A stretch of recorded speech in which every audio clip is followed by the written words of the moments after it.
Good day, everyone. So, today we are diving into Chapter 10. So, that is the human side of operations management. And whether you are managing a Jollibee branch in Davao or running a call center in Cebu or in Manila, your people are your most valuable asset. So we will explore how to design jobs that actually work for employees and of course measure productivity. Okay, so let's dive in. Alright, so let's look at what we will accomplish today. So these 6 learning objectives are your roadmap for mastering Chapter 10. So first, we will tackle labor planning policies. Think about how SM Supermall schedules their thousands of employees during peak holiday seasons versus regular days. Second is the job design. So we will see why some BPO agents thrive while others burn out quickly and what makes the difference. And third, the ergonomics. Ergonomics matters. So even ever wonder why Converge installers of Meralco or our Devolite linemen have specific safety gear? We will explore work environment issues that affect productivity. And fourth, we will learn methods analysis, tools. Imagine streamlining, okay, how Andox, the Chokes to Go prepares their famous lechon manok to serve customers faster. And fifth, you will discover 4 different ways to set labor standards.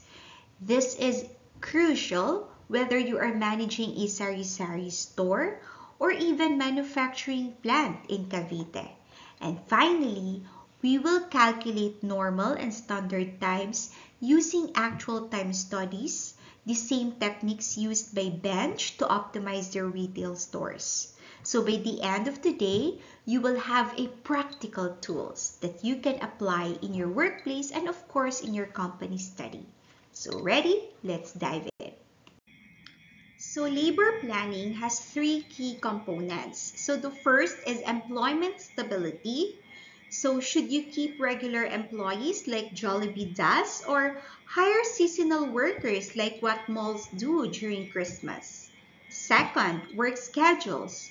Will you implement flex time like some offices or stick to the traditional 8 to 5. And third is the work rules. These define who does what and when. So let us explore each one.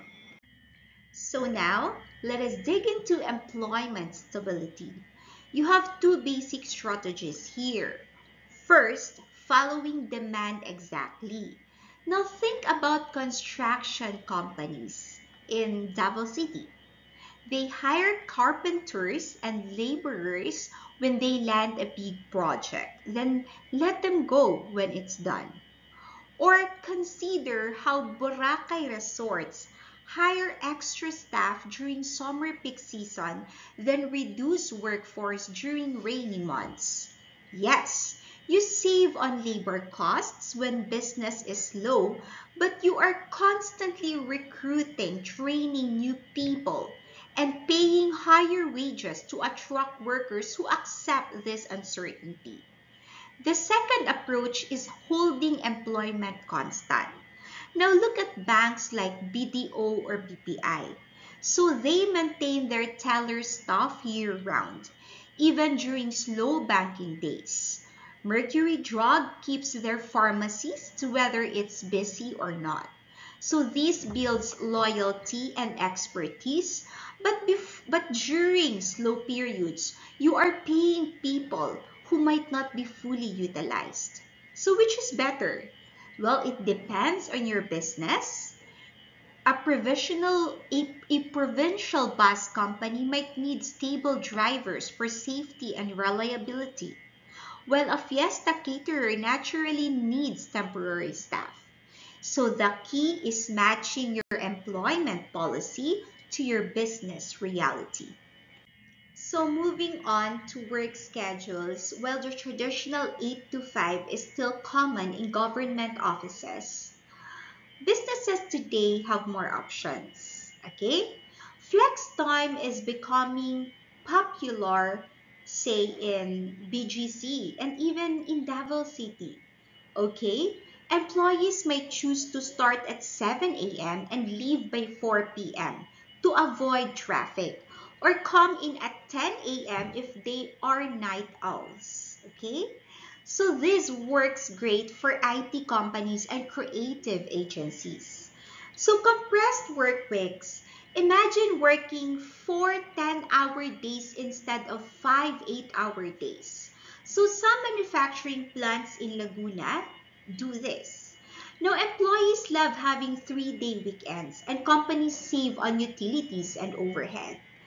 Part-time schedules are perfect for service businesses. Think about how National Bookstore hires extra cashiers during back-to-school season, or how restaurants in Tagaytay bring in weekend servers to handle tourist crowds. Coffee shops near universities hire part-time baristas who work around their class schedules. So the trick is matching your schedule type to your business needs.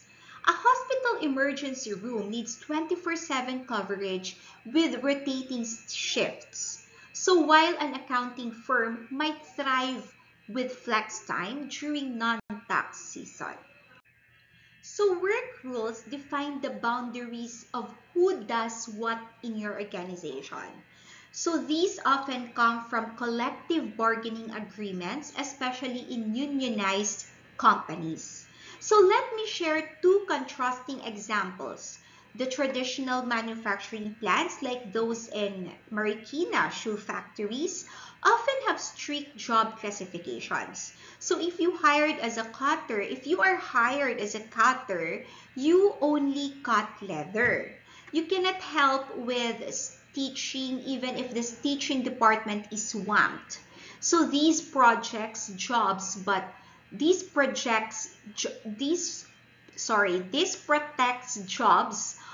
reduces flexibility.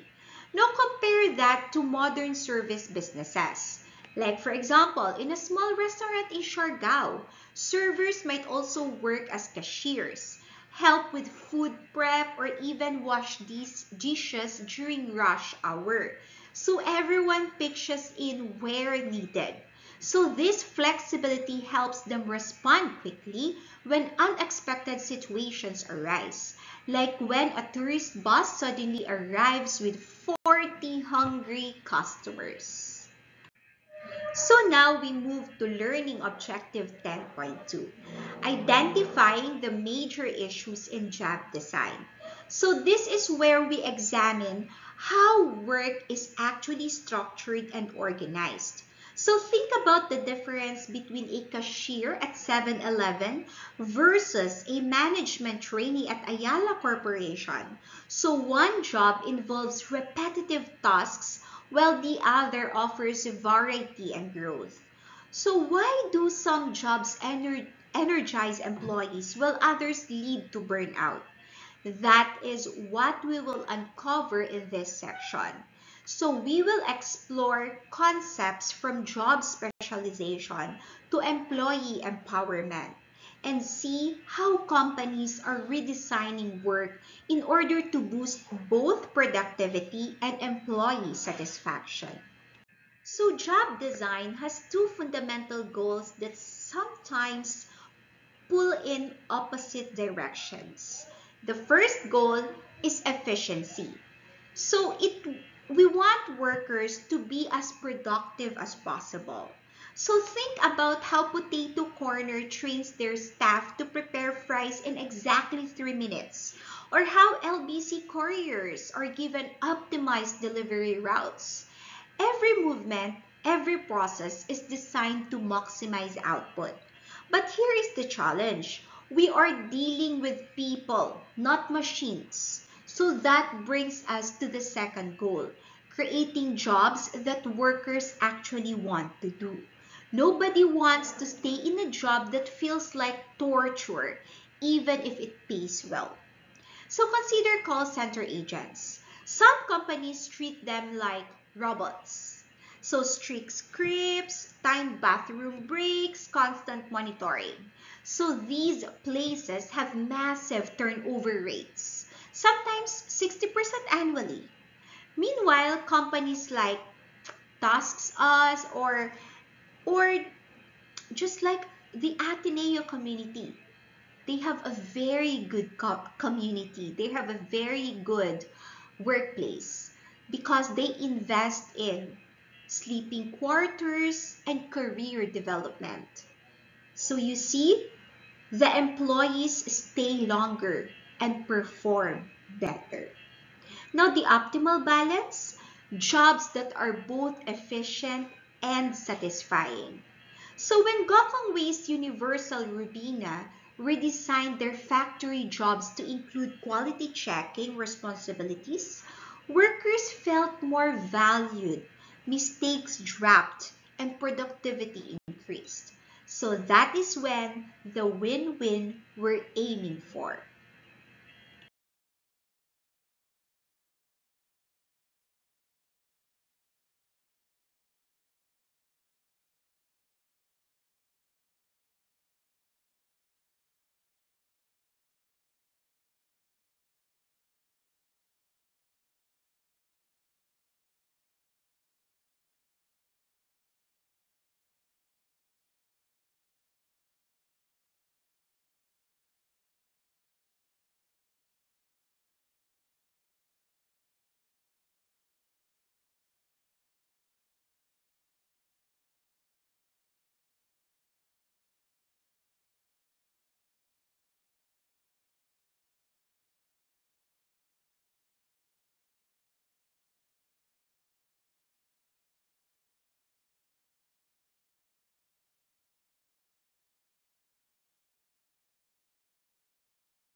So let us examine the two major challenges in job design.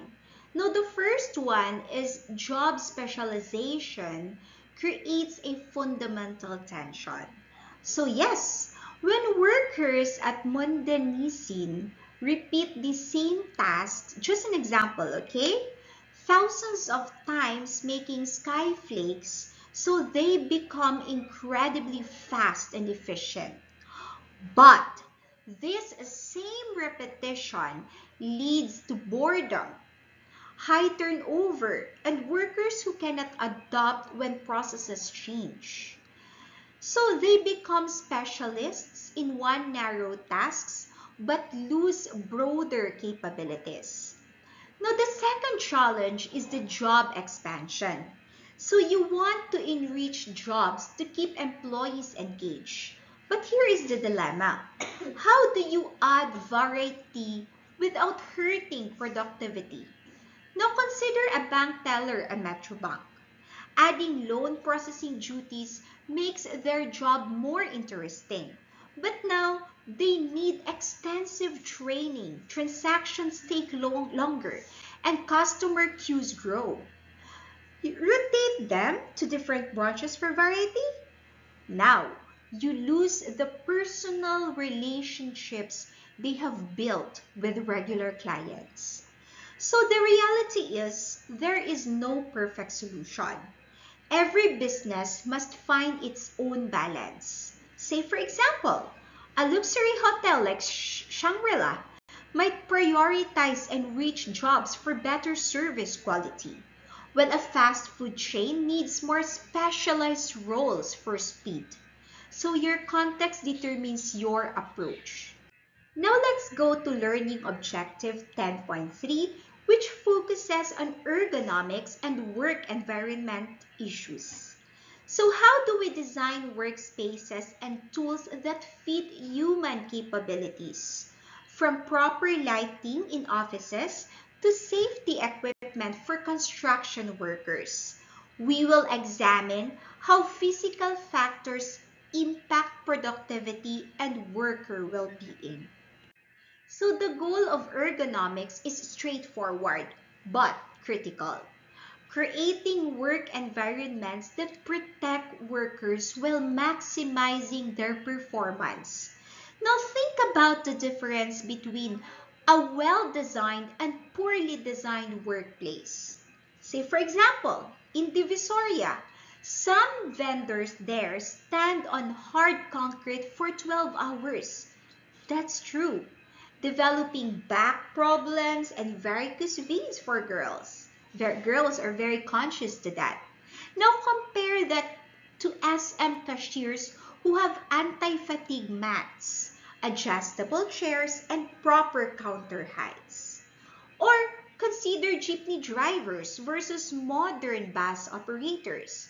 Now jeepney drivers twist their bodies, okay, constantly to collect fares, strain their backs on poorly designed seats, and breathe exhaust fumes all day. Well, meanwhile, bus drivers for companies like, for example, Victory Liner, have ergonomic seats, proper mirrors, eliminating awkward twisting, and climate-controlled cabins. So, good ergonomic design is not expensive luxury. It is smart business. Now, when workers are comfortable and feel safe, they are more productive. They take fewer sick days and they stay with the company longer. Now, poor ergonomics leads to injuries, compensation claims, and constant employee turnover. So we will examine how to assess and improve our workplace ergonomics from simple adjustments to comprehensive redesigns. So ergonomics addresses two key areas. The first one is the human-machine interface. So it is how people interact with equipment and technology.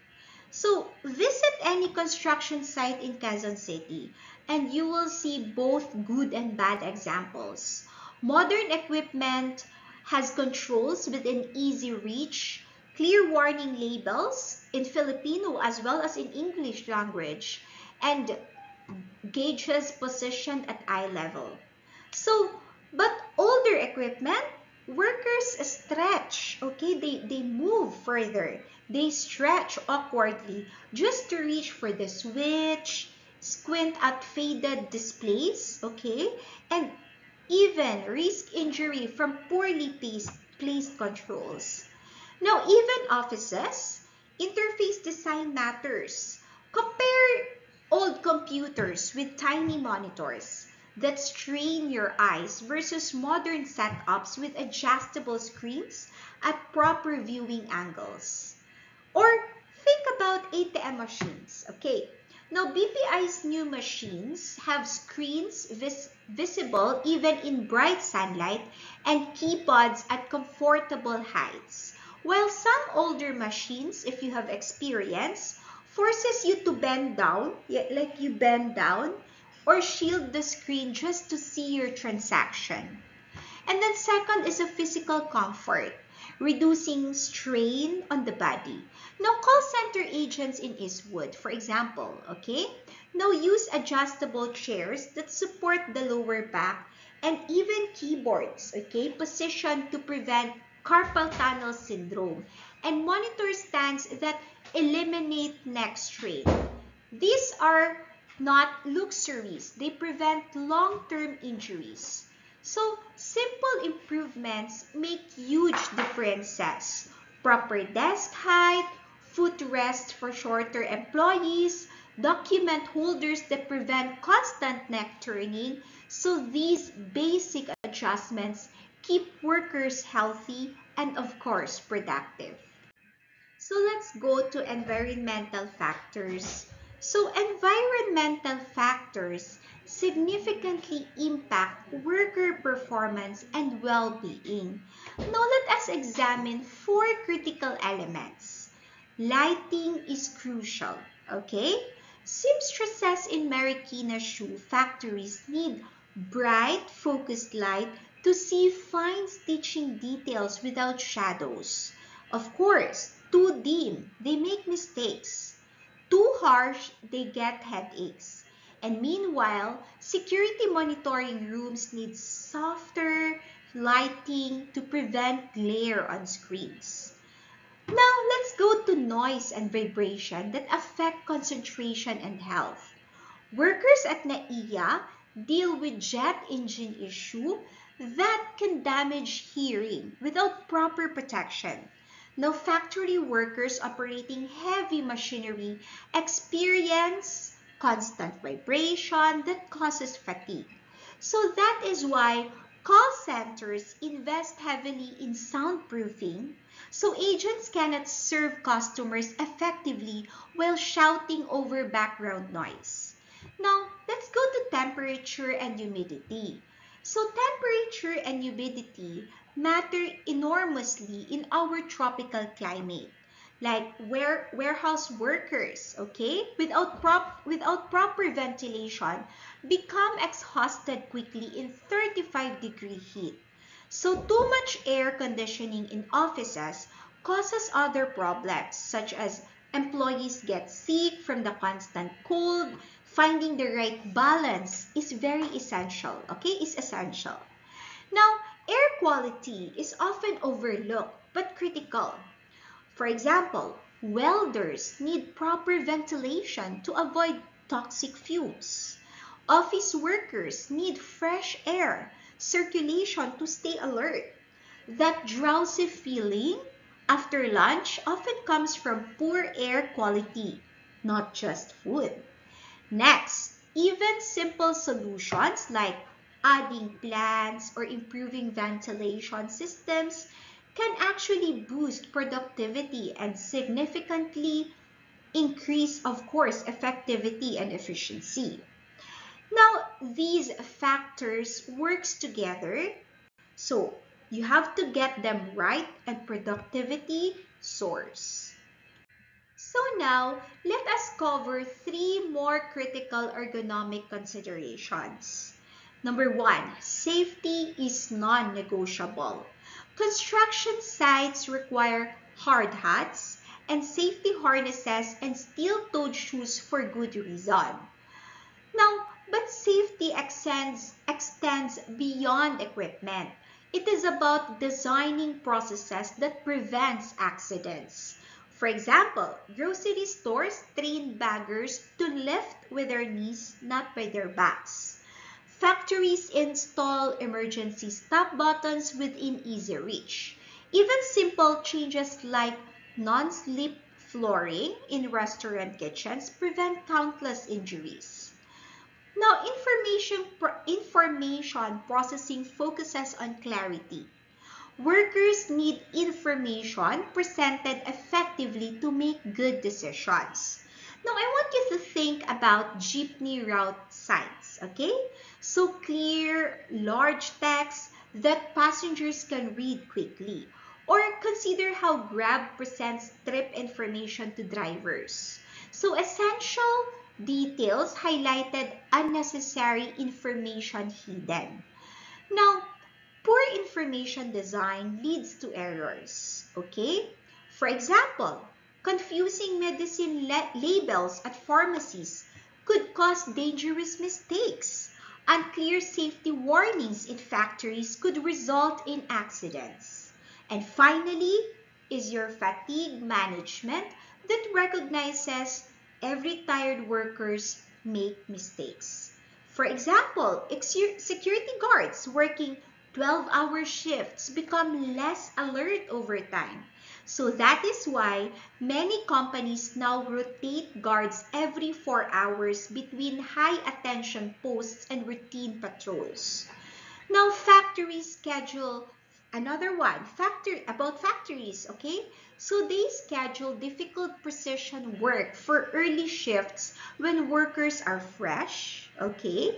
Now even simple strategies help, okay? Providing seat stand options for cashiers, scheduling regular breaks for drivers, and rotating physically demanding tasks. So these factors directly impact your bottom line through reduced accidents, fewer errors, and better performance. So Learning Objective 10.4 introduces methods analysis. So the systematic study of how work is actually performed. We will learn tools to analyze movement, time, efficiency in any workplace, from factory floors to office settings. So these techniques help us identify waste and improve productivity. So methods analysis systematically examines how work gets done to find improvements. Now think of it as being a detective investigating inefficiencies. So we use two primary tools. Now the first one is the flow diagrams. So the flow diagrams map the physical movement of people or materials. Now imagine tracking a document through a government office, from receiving desk to different departments for signatures, back and forth between floors. A floor diagram would reveal that the document travels 500 meters and visits the third floor 3 times unnecessarily. So simply reorganizing the approval sequence could actually cut processing time in half. The second tool is the process charts. Now, process charts actually use symbols to document each step in detail. Now, for example, okay, the circle for operation, the arrow is a symbol for transportation, the square is a symbol for inspection, and the capital D is a symbol for delay, and the triangle is a symbol for storage.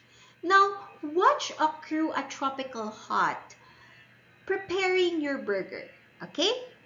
Or let's say, for example, Minute Burger, okay? That's known here in Davao. Now, the process chart would show retrieve patty from freezer, and then transport to grill, and then you cook the patty, and then inspect doneness, and then you wait for bun to toast, and then you assemble the burger. Next, you inspect final product, and then you transport or you give to the customer. So each symbol reveals something. For example, too many Ds for delays. Maybe then that signals you that you need to review or you need to do better. Okay? You need to review in order to have better coordination. Now, how about if it reveals too many transports or too many arrows? Perhaps equipment needs repositioning. So these tools make invisible problems visible. You cannot improve what you cannot see clearly. Okay? Two more essential tools in methods analysis is the activity charts, which is it tracks how workers and machines interact over time. Now picture a photocopying tasks at a busy law firm in Makati or in Davao or in Cebu, okay? So the chart shows the operator loads paper and then waits while machine warms up, then makes copies, waits during printing, then removes copies. So notice those waiting periods. So that is wasted time. Maybe the operator could prepare the next batch while the current one prints or handle filing during warm-up time. So this tool is particularly useful in manufacturing. At a furniture factory, okay, let's say for example, an activity chart might reveal that workers stand idle for 3 minutes while their cutting machine completes its cycle. So what could be the solution? Maybe have them prep the next piece during machine operation. And suddenly, productivity jumps 15%. Now, operations charts, the other tool, zoom in on body movements, particularly hand motions, okay? So let's say, for example, you watch a cashier at Mercury Drug. The left hand picks up item and the right hand scans barcode. So the left hand places item in bag while your right hand reaches for next item. Now, every motion mapped and analyzed. So why does this matter?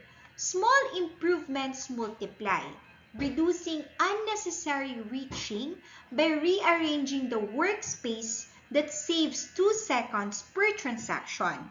Now multiply that by hundreds of customers daily and you have saved hours. So these tools transform inefficient habits into smooth, efficient operations. So here are the benefits of methods analysis, okay, that follow a logical sequence that leads to real improvements. So the first one is you observe and document current work methods. Now, no assumptions, okay, just facts about what actually happens. For example, a bakery might discover their pandesal production involves 15 steps when they assumed it was only 10. Second, you create visual representations using an appropriate tool. For example, you may use flow diagram for movement, process chart for steps, activity chart for coordination, and the right tool reveals the right problems. Now, the third one is the analysis reveals waste and efficiencies. So those diagrams show delays, unnecessary movement, redundant inspections. Now, a shipping company, say for example, and this is another example, okay? Now, a shipping company, say for example, might discover packages get checked 3 times between warehouse and truck. So, this is actually waste. Now, the fourth is you generate improvement ideas. Maybe you rearrange workstations, eliminate redundant steps, or combine operations. So the visual tools make solutions obvious that were hidden before. And finally, you test and implement changes. Okay? So You start small and measure results and adjust as needed. Say for example, a bakery might reduce pandesal production from 15 to 11 steps. So it saves 20 minutes per batch, okay? Now the power is in systematic approach. You are not guessing or hoping for improvements. Well, you are identifying specific problems and implementing targeted solutions. So that is how real operational excellence happens. Okay, so let us examine this bakery flow diagram to understand how this tool works in practice. Now imagine a bakery, okay? A flow diagram might show how ingredients move from storage to mixing area, then to the ovens, cooling racks, and finally to the packaging area. This could help identify if products are being moved back and forth easily. So this flow diagram shows how a flow diagram can identify inefficiencies in a bakery's process. Now, by visualizing these movements, bakery managers might implement solutions like ingredient preparation checklists before mixing begins so that there are no inefficiencies here, okay? Like as stated, the red one states forgotten ingredients. So in order to resolve that, so there should be a checklist, okay? Next is better training or improved timers for proper baking times before going to the cooling racks. Because as you can see, there is this red dashed line which says undercooked product. So in this scenario, meaning you will return again to oven, okay? So how do you do that? Stated here, better training or improved timers for proper baking times, and reorganizing the workspace to minimize travel distances. Now, identifying these inefficient movements is the first step in methods analysis in order to improve productivity and reduce wasted effort. So now let's proceed to example 2, which is our process chart. Now for making a sandwich in a deli, a process chart may use symbols to show steps like select bread, okay? Like this. Look at my pointer, select bread. So this is the operation symbol. And then you move to ingredient station. The symbol used is the inverted triangle. And then you add meat, another operation that uses a circle. And then cheese, another operation that uses a circle. Wrap sandwich, another operation. And move to counter for transport. So this diagram, this process chart could help spot unnecessary steps. So let's see.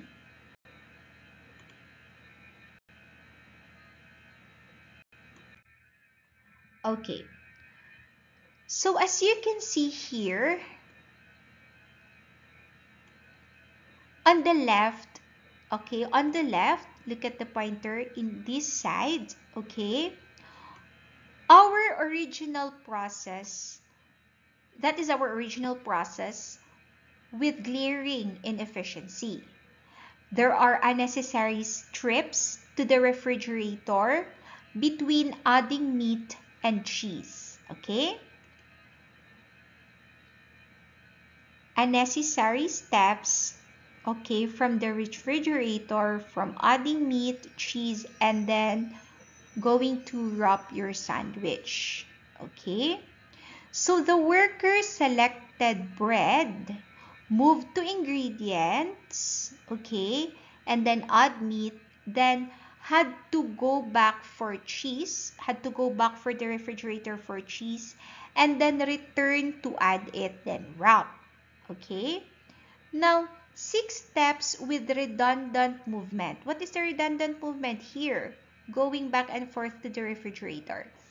Now, look at the improved process, this diagram. Okay?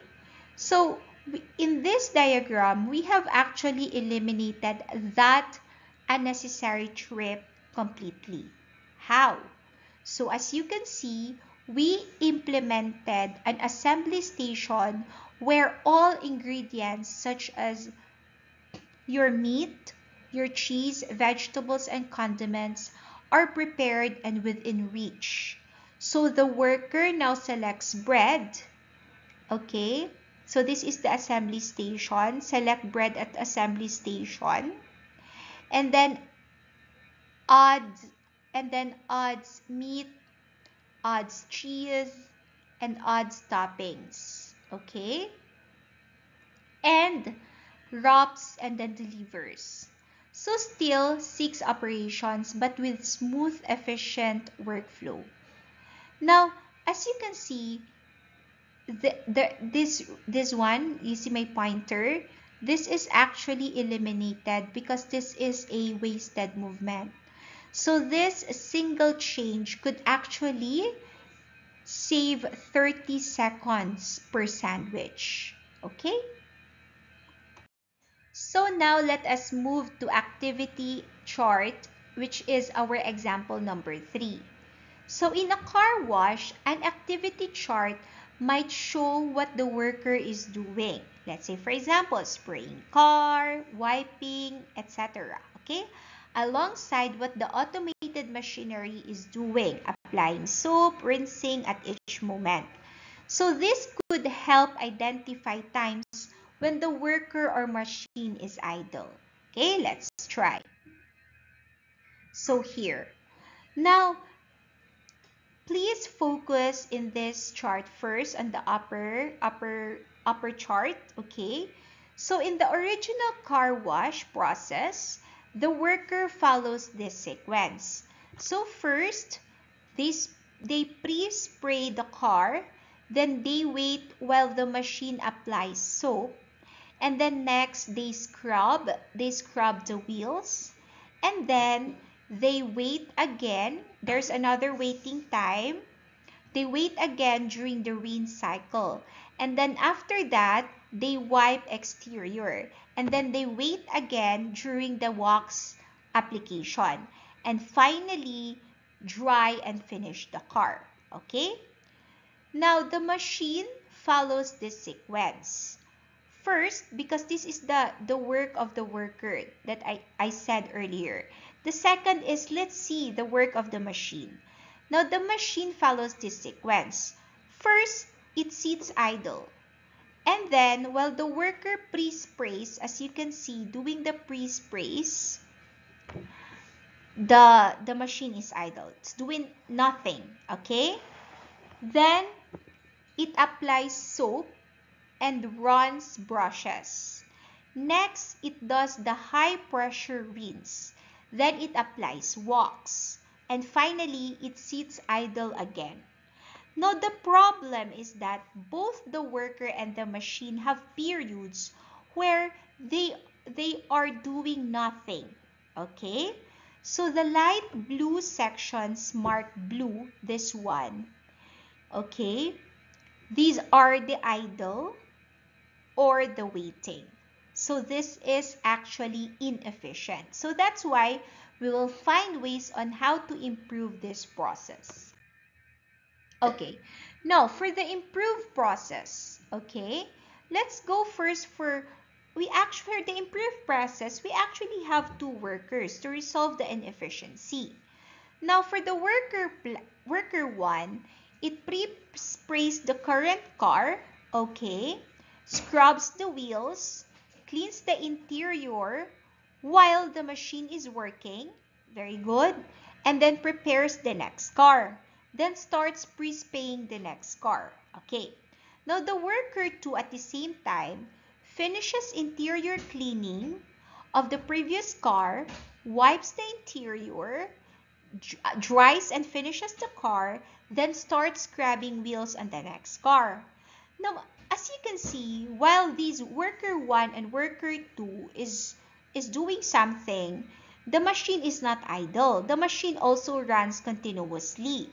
Okay, as you can see, the machine at the same time is applying soap to one car, rinses, applies wax, and then immediately starts on the next car. Now, the key improvement is that there is no idle time. Everyone and everything is constantly productive because the work is staggered. As one car moves through the process, the next car is already being started, creating a continuous flow. So let us examine the data from our activity chart analysis. So as you can see, the original process takes 10 minutes total. Looking at the breakdown, kindly focus on your screen. The worker is actively working only 1.3 minutes total. Pre-spraying, scrubbing wheels, wiping, and drying. Now the remaining 1.3 minutes, well, that is pure idle time. That is 13% of the process where the worker does nothing but wait. Then next, the machine fares slightly better with 21% idle time. So 2.1 minutes of doing nothing in a 10-minute cycle. Now together, that is over 3 minutes of wasted capacity every cycle. Now let us examine the improved process results. In here, we have eliminated all worker idle time. So both workers stay productive throughout the entire cycle. Then the machine idle time drops to 0 as well. So the machine continuously cycles through operations without pause. The impact, okay, same equipment, one additional worker, but 25% more cars processed per hour. So that is an additional sales or profit already. So if your car wash handles 30 cars daily at 200 pesos each, that is 6,000 pesos revenue. Now increase throughput by 25%, you are now earning 7,500 pesos daily. So that's an extra 1,500 pesos with minimal additional cost. So this data proves a fundamental principle. Idle resources are expensive. Whether it is workers standing around or machines sitting unused, you are paying for capacity you are not utilizing. So methods analysis makes this waste visible and quantifiable. Okay, so let us summarize the 3 key improvements that transformed these car wash operation. The first one, okay, kindly focus on your screen because it is also narrated here, okay? We will learn this together, so kindly focus. So the first one, as you can see here, it says adding second worker enabled parallel processing. So this isn't just adding manpower. It is fundamentally changing from sequential to simultaneous operations. Now, the investment in one additional worker yields 25% more output. And then second, we eliminated all idle time through strategic task division. Worker 1 handles pre-spray, wheels, and interior, while worker 2 manages wiping, drying, and finishing. So this specialization ensures someone is always working on something productive. So the overlapping workflow means the next car enters as the current one exits. So no gaps, no waiting. Now the third is the measurable impact on process time. So originally, 10 minutes per car meant 6 hours per hour. 6 cars per hour. So the improved 8-minute process delivers 7.5 cars hourly. So that percentage improvement of 25% translates directly to revenue. So for a car wash operating 10 hours daily, that is 15 extra cars served. So the activity chart visually demonstrates this transformation. So you noticed how those idle sections completely disappear in the improved version. So the continuous flow of vehicles through the system maximizes both human and machine utilization. So this example proves that systematic analysis delivers real results without the activity chart. So you might guess at improvements with it. You identify specific inefficiencies and implement targeted solutions that measurably boost productivity. Okay, so let's go to operations chart. Okay, this is the example. For a worker assembling a pen, an operations chart would show what each hand is doing at each moment. Like right hand picks up pen, body, left hand picks up ink cartridge. Both hands bring parts together. Right hand clicks parts in place. So this could help find ways to reduce unnecessary hand movements. So let us see the original process in this top section. Okay. So the original process, the full assembly takes 30 seconds. Okay. This is the original process. It takes 30 seconds. Now the right hand, okay, this is our right hand. This is the job of the right hand. Perform several sequential tasks such as reaching for the pen, grasping it, moving it, holding, positioning, and clicking parts together. While the left hand is idle for 40% of the time, only becoming active to handle the ink cartridge in the middle of the process. Now, the problem in this original process is significant left-hand idle time and sequential rather than simultaneous movements. Okay? So let us look at now the bottom section, which is the improve process. So in the improve process, so from 30 seconds, it now becomes 20 seconds. So in the improve process, both hands work simultaneously. This is actually 33% faster. So the right hand reaches for pen, okay, while your left hand reaches for ink cartridge. So both hands move parts to the workspace at the same time, and both hands participate actively in positioning and assembly. While the right hand tests mechanism in this part, okay, the left hand holds the pen. So as the right hand places the finished pen in the bin, the left hand is already preparing for the next assembly. The key improvements here is that there is no idle time for either hand. Both hands are productive. Okay, that means 100% of the time. Then the workstation redesigned to allow simultaneous access to components. Assembly time reduced by 33%. From 30, it became 20 seconds. Then reduced worker fatigue due to balanced hand movements. So these operation charts demonstrates how detailed motion analysis can identify inefficiencies in manual tasks and lead to more balanced and efficient work methods. So now, look at your screen. Let us analyze the detailed timing data from our operations charts to understand exactly where time is spent and wasted. Now let us focus on the original process. It totals 30 seconds, breaking down the right hand activity. So each motion is precisely timed. So let's say, reaching for the pen body takes 3 seconds. Grasping it is 2 seconds. Then moving the body, another 3 seconds. Holding it steady, 2 seconds. So positioning for assembly requires 3 seconds.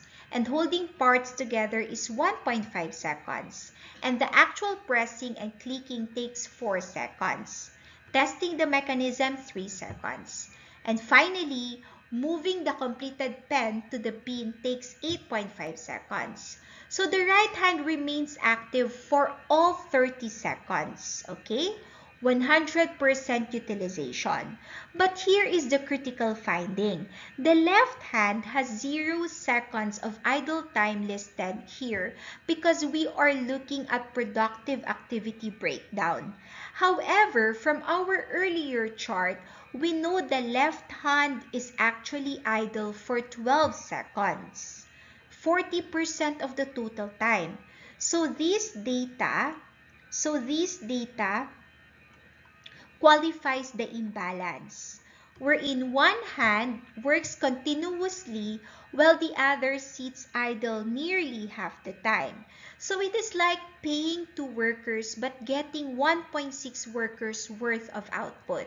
So these calculations justify our improvement efforts. When you see 40% idle time in black and white numbers, the need for change becomes undeniable. So now let us examine the left hand's activity breakdown, which actually reveals the core inefficiency problem.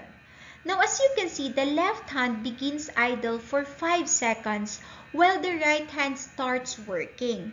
And then it reaches for the ink cartridge at 3 seconds, grasps it at 2 seconds, moves it at 3 seconds, and positions it for assembly at 5.5 seconds.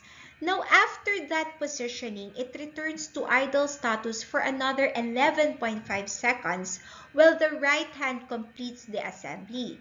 So the shocking reality, total active time is only 13.5 seconds, just 45% of the process. The left hand sits idle for 16.5 seconds. That is 55% of the time doing absolutely nothing. So imagine paying a worker for an 8-hour shift but they only work 3.6 hours. That is exactly what is happening here with the left hand. You have a resource available but unutilized for more than half the process. Now, this data makes the problem undeniable. When management sees that 55% idle time, they immediately understand why productivity is lower than it should be. So the solution becomes obvious. We have to redesign the work to engage both hands simultaneously. Now, this is why operations charts are powerful. They transform vague complaints about slow production into concrete, measurable problems with clear solutions. So the improved process calculations, okay, as shown here on your screen, let us discuss this.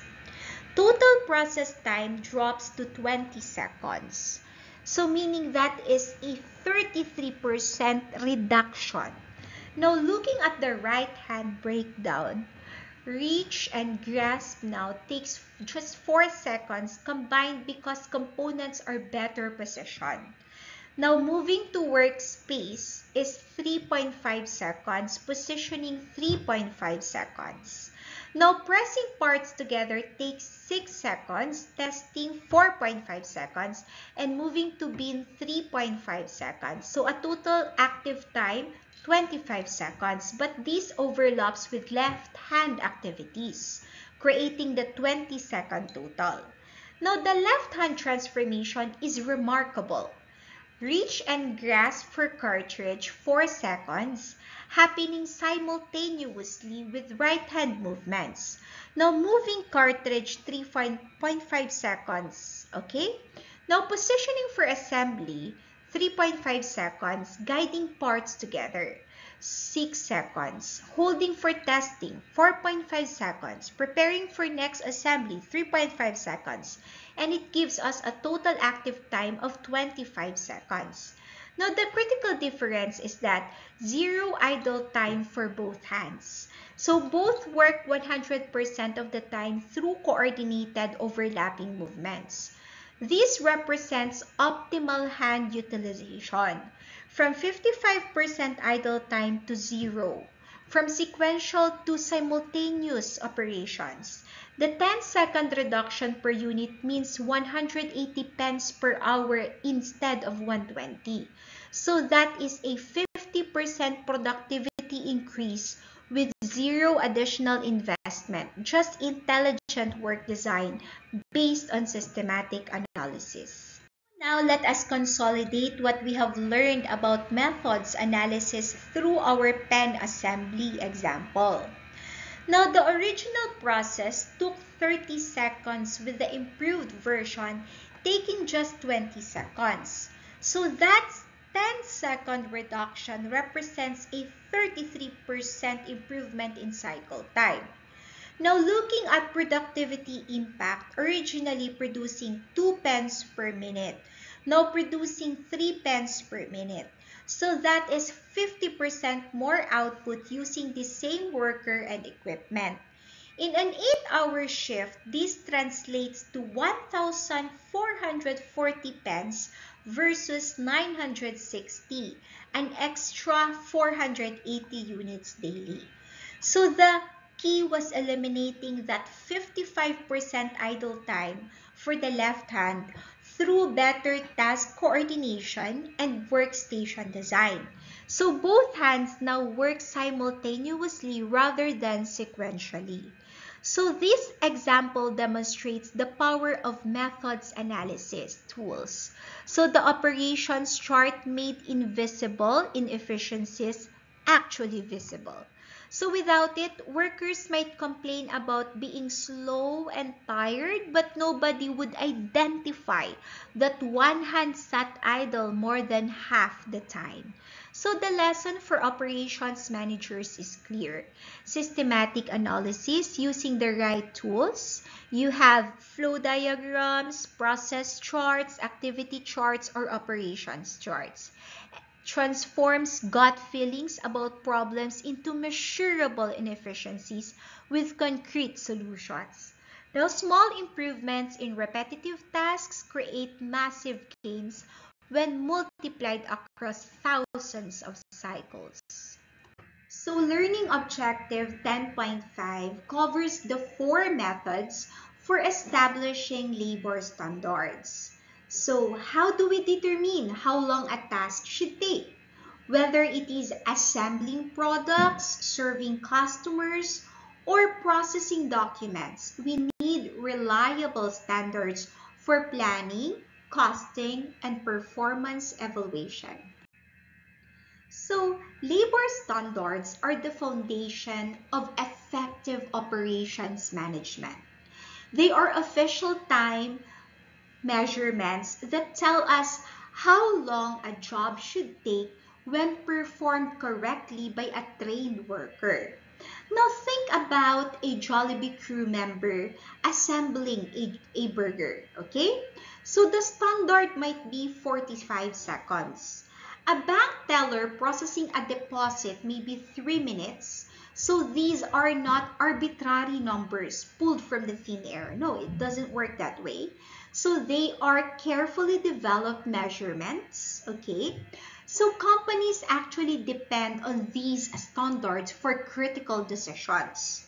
Now, how many workers do you need for the lunch rush? You schedule 5 or 15? So without standards, you are just guessing. Now, what should you quote a client for a construction project? Now, standards help calculate accurate labor costs. How do you know if one is working efficiently or needs more training? Now, of course, you know that by comparing his actual time against the standard. Okay? So that's why standard is very important. Now, the development process follows 4 steps. The first one is break down jobs into specific measurable steps. The second one is time each step during normal working conditions, not when workers are rushing or dragging. And the third is you add allowances for reality.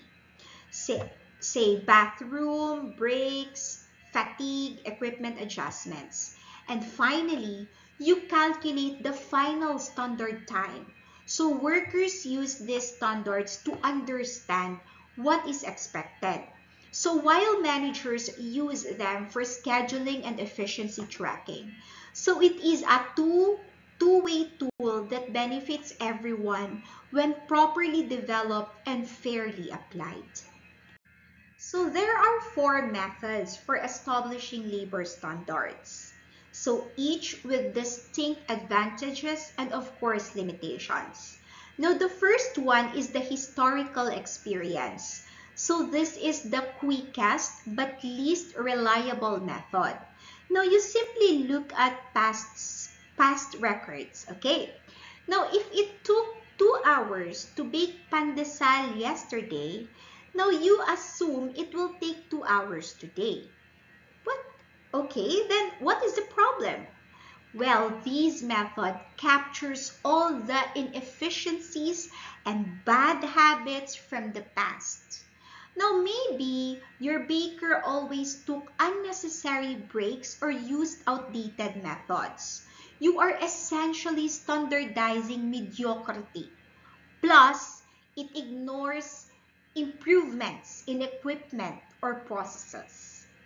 Now, the second is what we call the time studies. So, time studies, this is actually systematic approach that involves watching and timing workers as they perform tasks, okay? So, an analyst with a stopwatch observes a skilled worker making, for example, lumpia, timing each fold, each seal, and each placement in oil. So multiple observations ensure accuracy. Okay, that's why one observation is not enough. You should have multiple observations. Now the data gets adjusted, okay, for worker performance. Say for example, was the observed worker faster or slower than average? So this method is accurate but actually very time consuming and can make workers nervous because of course you are looking at the worker and potentially affecting the performance. Okay, so that's the downside of it. But these methods from the foundation of labor standards. Well, in practice, companies often start with historical data for rough estimates, then conduct time studies for critical operations where accuracy matters most. Now, the third method is the predetermined time standards. So instead of timing workers in your own facility, you use the pre-established data from extensive research. Now imagine having a cookbook where every tiny work movement already has a measured time. Let's say, for example, reaching 6 inches takes 0.05 seconds. Grasping a small object takes 0.02 seconds. So these micro movements called thrumblings, okay, have been studied across millions of observations worldwide. Let's say for example, okay, Methods Time Measurement or MTM provides detailed tables. Say, a cashier at National Bookstore scanning items involves specific movements. What are the movements? Reach, grasp, move, position, release. So each with predetermined times, okay? So you simply identify the movements, look up the times, and add them together. Now, what is the advantage of this? Of course, you can establish standards before work even begins. Now, useful for new operations or bid proposals. And the fourth method is the work sampling. So instead of continuous observation, you take random snapshots throughout the day. So you visit, for example, you visit a government office 100 times at random intervals. So if employees are working 75 times and idle 25 times, you conclude they are productive 75% of the time. So this actually helps establish allowances and identify inefficiencies. Now, each method serves different purposes, okay? Historical data for quick estimates. time studies for precision, predetermined standards for planning new operations, and work sampling for understanding the overall productivity patterns. So let's go now to learning objective 10.6. So it focuses on the mathematics behind time studies. Now, we will learn how to calculate normal time by adjusting for worker performance, then convert that to standard time by adding allowances for breaks, fatigues, and delays. Okay? So let's start. So time study calculations start with determining normal time, okay? Adjusting observed times to reflect standard worker performance. Now, when you time a worker performing a task, they might be working faster or slower than the average. So some workers are naturally quick and others more methodical. So that is where performance rating comes in. Let us say, for example, you observe a warehouse worker, okay, at Lazada packaging orders. They take 2 minutes per package. But you notice they are moving exceptionally fast, maybe 20% faster than what would consider normal pace. So their performance rating would be 120%. Now the formula is straightforward. Normal time is equal to average observed time multiplied by performance rating factor. Now using our example, 2 minutes times 1.2 equals 2.4 minutes normal time. So conversely, if you observed a new employee working slower, let's say at 80% performance, and they took 3 minutes, the normal time would be 3 times 0.8 equals 2.4 minutes. So different workers, different speeds, but the normal time remains consistent. Okay? So this adjustment ensures your standard isn't based on particularly fast or slow workers, but it represents what an average trained worker should achieve working at normal pace. So it is about finding that fair, sustainable standard. So standard time adds reality to our calculations. Take note, workers are not robots. They need bathroom breaks, get fatigued, face equipment delays. So that is why we convert normal time to standard time by adding allowances. Now the formula, standard time equals normal time divided by 1 minus the allowance factor. So let us break this down with a real example, okay? So let us say, suppose you are a data encoder at a BPO company, and then you have a normal time of 5 minutes per document, okay? You can get a pencil and also your paper and a calculator so that you can go along with me for the computation. Okay, again, so the scenario goes like this. You are a data encoder at a BPO company and has a normal time of 5 minutes per document.